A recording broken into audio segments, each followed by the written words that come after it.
When we're working with an existing IP, whether it be a sequel, a reboot, or even a spiritual successor, it can be tempting to focus our attention on the last game that was made using that IP and use that as the starting point for what we're building. Look at what they did, look at how they interpreted the lore, look at their visual style, and then build upon that. And this can work for a while, but each time we do this, we're going to lose a little bit of detail. We're going to shift a little bit from the root of the IP. A common metaphor is the photocopy of a photocopy. Each time you make a photocopy, you're losing a little bit of detail. If you then use that photocopy as the source of a new photocopy, you lose a little bit more. And if we do this enough times, eventually we just have a blurry mess. But I think what might actually be a better metaphor is imagining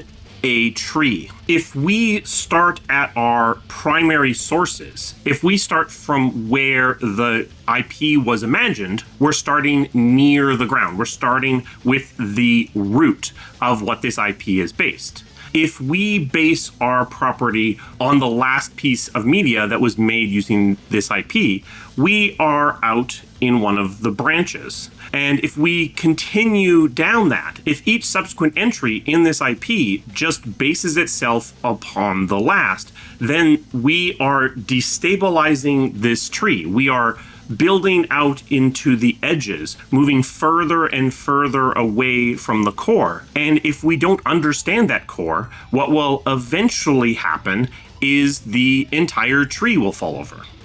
By understanding and referencing back to those core foundational primary sources, the sources upon which the original IP was based, we are able to maintain that awareness. We are able to not drift too far out, too far away from the central core. We may still decide to depart from those primary sources, but we will be doing it with knowledge. We will be doing it with intentionality. This video has been in my backlog for a while, and I've had some difficulty figuring out how to approach this topic. But we've seen recent interviews with the creators of Andor, and I think that really helped me crystallize the way to think about this. We all know that the original Star Wars is based upon the pulp movies that George Lucas watched as a kid. It references dam busters.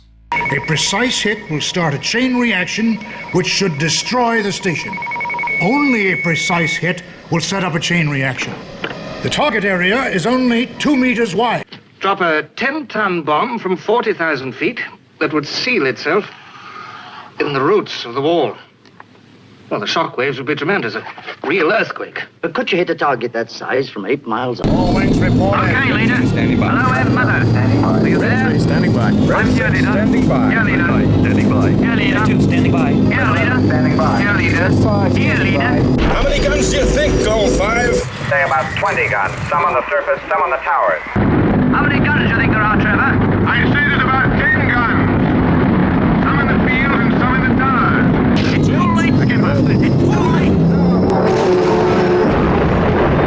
It references the Flash Gordon serials. It references Akira Kurosawa, especially Hidden Fortress. The one thing about Hidden Fortress is it did influence me in doing Star Wars, because as I was beginning to write the screenplay and put it together, I remembered Hidden Fortress, and I remembered the one thing that really struck me about Hidden Fortress and I was really intrigued by was the fact that the story was told from the 2 lowest characters. I decided that that would be a nice way to tell the Star Wars story, which is take the 2 lowliest characters, as Kurosawa did, and tell the story from their point of view, which in the Star Wars case is the 2 droids. And that was the strongest influence, actually. And I would argue that in the prequels, to some degree, George Lucas kind of forgot his own primary references and made something that was more referential to his own property than it was to his original inspirations. When The Mandalorian was made, it is very true to those original sources. It is very much going back to that original well. Interestingly, Andor isn't doing that, but it is still understanding the primary sources of Star Wars in a way that allows it to deviate very effectively. When you look at those primary sources, Dam Busters, Hidden Fortress, Flash Gordon, what you see is influence by popular media.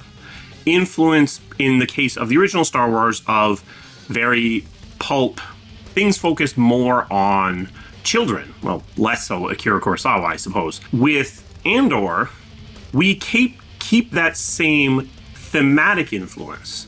It is influenced, again, by popular media. Again, quite pulp popular media. Things like spy thrillers. And like the original Star Wars, it draws in the imagery of real-world historical events to ground itself in something that feels real, even when we are a long, long time ago in a galaxy far, far away.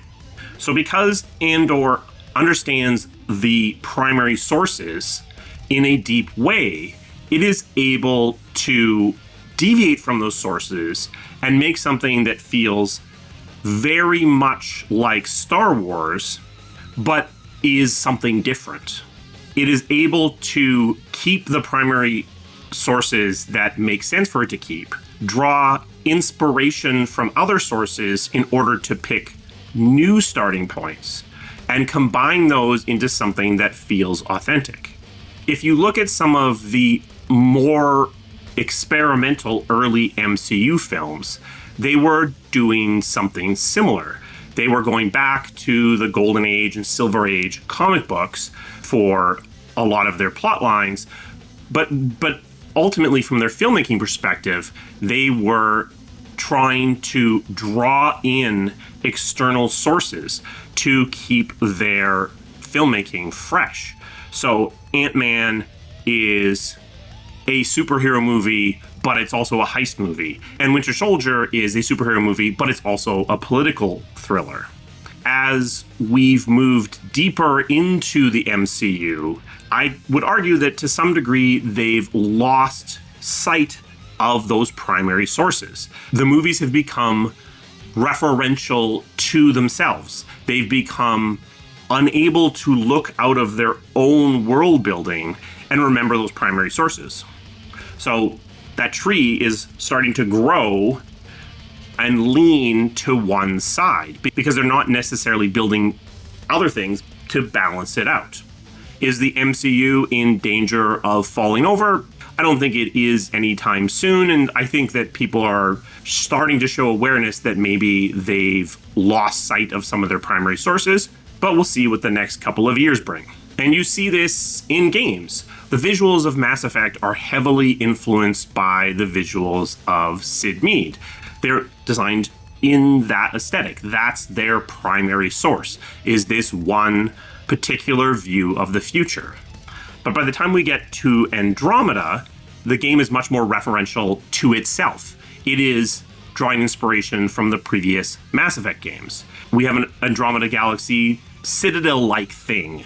We have a Normandy-like thing. Visually, sometimes that game feels like a piece of fan art because it is so referential to its own back catalog that it isn't pushing a lot of new ground. And in part, this is because it's lost sight of those primary sources. When all you have to reference is yourself, the other thing that can start to happen is that you sort of turn in on yourself and start to shrink. Your acceptable suite of potential visuals, potential plot points, potential characters gets smaller and smaller and smaller as you're only able to reference the things you referenced before and you have no room for growth. By going back to those primary sources, remembering that this series' visuals are inspired by Sid Mead, you can take a step back and introduce new things. That's not to say you can't have things that reference yourself. It's not to say that you shouldn't have things that reference yourself. This kind of callback can be powerful. It can be emotionally impactful for the player or viewer. But when that becomes all that you have, when that becomes a major pillar of your storytelling, of your world building, then you are getting into a place that is pretty dangerous. When you lose sight of that source, things start to become derivative. Things start to be an echo of an echo of an echo of an echo. And that impact that existed in earlier versions of the IP starts to bleed away. Instead of making the player cry, you're making the player remember a time in a previous game when they cried. You run the risk of becoming an IP cargo cult. You may understand the visual components, the thematic components that make up this IP, but if you don't understand why they're there, then it is hard for you to rearrange them in any other configuration than the one that you've already studied. And often, even when you arrange them in that configuration, they don't work like the original did because you don't understand how to make them plug together. You only roughly understand how they sit out on the field.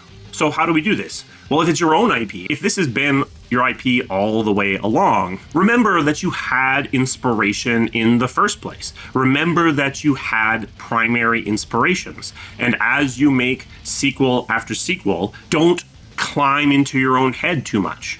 Take the time to step back to what you originally thought and think about how you are maintaining that connection to those primary sources, or in some cases, intentionally setting them aside. But if you are going to set aside those primary sources, think about bringing something new in to go in its place, rather than simply making your IP start to reference only itself. If you are working with someone else's IP, often this information is somewhat available. Often there are interviews. If you can, talk to the original creator. Get their perspective of what the IP is, what it's based upon, and very importantly, why they made the decisions they made. Go beyond the medium that you're working in. If you are making a game, watch films from this IP. Watch the films that served as the touchstones of the IP. We want to be looking sideways, not just backwards in this ever-narrowing funnel. Ultimately, the goal is to understand the why. It's less important that we anchor ourselves on these primary sources as we understand why these primary sources were picked, what was important from these primary sources, and how they integrate into the IP. We can decide that we want to set a primary source aside, absolutely. But if we do that without understanding why it was there in the first place, we may introduce a fatal flaw in our creation. Creativity isn't about starting from scratch. It's about combining different things. It's about knowing where to dig to find out more. If we ignore the foundational myths of an IP, we ignore a very valuable treasure trove of information, a treasure trove that potentially allows us to take the IP in a new and exciting but rooted way, a way of making this IP feel like it's still true to itself while exploring new territory. If all we look at is the last iteration of the IP, then we are narrowing our focus. We are causing ourselves to become smaller, not bigger. We are limiting ourselves and the future of the brand that theoretically we are supposed to be the stewards of. A special thanks to my members. They provide the resources that this channel needs to keep running. If you're interested in becoming a member, there's a link to that down in the description. We also have a Patreon if you're interested in supporting the channel in that way. Both patrons and channel members get access to our Discord. So if you're looking for a way to interact with the community more deeply, that is an excellent way to do so. I know the Star Wars reference is a little bit well-worn, and there are certainly video essays digging into George Lucas's references much more deeply than I am doing here. I recommend, if you are interested, checking those out. But I do think that the recent press on Andor really helped me crystallize my thinking on this topic. It's worth remembering where our brands and IPs come from, remembering why they are the way they are, because sometimes those reasons are bad and we should set them aside. But sometimes those reasons are good and we should pay homage or tribute to those original decisions, even as we may change an IP radically. I will see you again soon. Thank you.